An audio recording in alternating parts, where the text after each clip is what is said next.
Yeah, Demarcus, you guys in the first three games, especially against the run, have played well, but these last two have just been exceptional. In the Michigan game, you just totally dominate them. I mean, just talk about how in sync you guys are as a D line, and just I guess how much fun is it right now to play with those guys and just completely whip teams like you've been whipping them the last couple of games.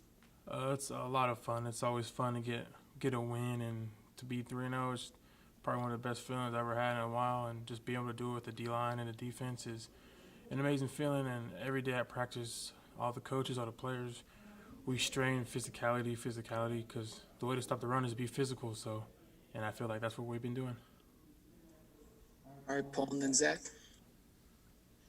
Hey, when you look at Michigan State's offense, they looked good against Michigan, struggled last week against Iowa, but what stands out to you? They're really big and physical. They're big, strong guys, and watching film, you could really see that they put that work in the weight room, and which we just gotta, at the end of the day, we just gotta match it or be better than them physically. Like I said, at practice, we've been straining to be more physical than the other team, and that's gonna be a challenge this week. All right, Zach, and then Kevin. Marcus, sorry, I know you've been asked this before, but just as much as you kind of can recall, what was the recruiting process like for you? What led you to Indiana? I know kind of what led you to kind of go the junior college route, but what made Indiana the school, I suppose? Definitely Coach Allen and the old D-line coach, Coach Hagan. Both of them recruited me very hard. Once it started, it never dropped at all. It never lacked at all. And I just felt like I could trust them, even though I really didn't know them. But I just felt it's like an instant connection, pretty much. And the fans, as you can tell, we've been winning a lot recently. And the fans are just amazing. All right, Kevin, then John. Yeah, Demarcus, obviously you guys are stopping the run well at the point of attack, and a lot of pressure on the quarterback to blitzes. But is the next step for you guys kind of to get that pressure from the four-man rush and, James Head getting that sack? Does that maybe spark or signal something for you guys?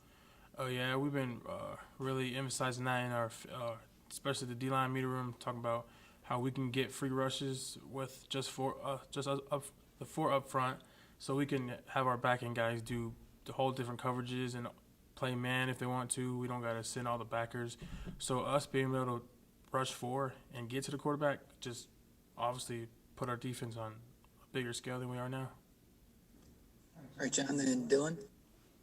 I remember talking to you about, coming to IU, and it was the chance to play schools like Ohio State, Penn State, the Michigans, and be able to match yourself up against them. How much does it mean for you, and you think just the defensive line that in games against Penn State, Michigan, you guys have held your own, and if not, won in the trenches in those games? I mean, what does that mean to you? It means the world to me, especially coming out of JUCO, having that dream of playing versus guys like that and just being able to live it and do it and succeed very highly at it is just an amazing feeling, honestly. And being able to do it with the D-line, you see some of the outlets talk about D-line is probably the weakest link, and we're showing people that we don't have a weak link on defense. We're all solid, and we all can work. Go ahead, Dylan. Yeah, you just mentioned not having a weak link on defense. I think yesterday we were talking to Coach Womack about, potentially even sometimes rushing three, and you guys are still able to be effective and it helped out the coverage. I mean, just overall, as a defensive standpoint, I mean, just how comfortable and confident are you guys, no matter kind of what scheme you're in, to be effective? We're very confident, and it doesn't matter who's the 11 guys on the field. We all work hard at practice. We all have faith in each other. We have that swarm D mentality. No matter who's on the field, all the 11, whoever it is, they represent the swarm D, and the trust we have in the defensive room is just out of this world. All right, John, last one. One of the formations that interests me is when they go to 12 personnel, you have CJ Person on the field as a defensive end. When he's there next to you, I mean, how much do you really feel like you guys have an advantage in just holding that strong side? You got that 290-pound DN there. We're just looking to the side and see CJ there. I know they're probably not going to run to this side, honestly. So there's not much places they can go, and having him there beside me just solidifies in my head that, yeah, they're definitely not going to get this. All right, thanks to Marcus. Appreciate it, guys.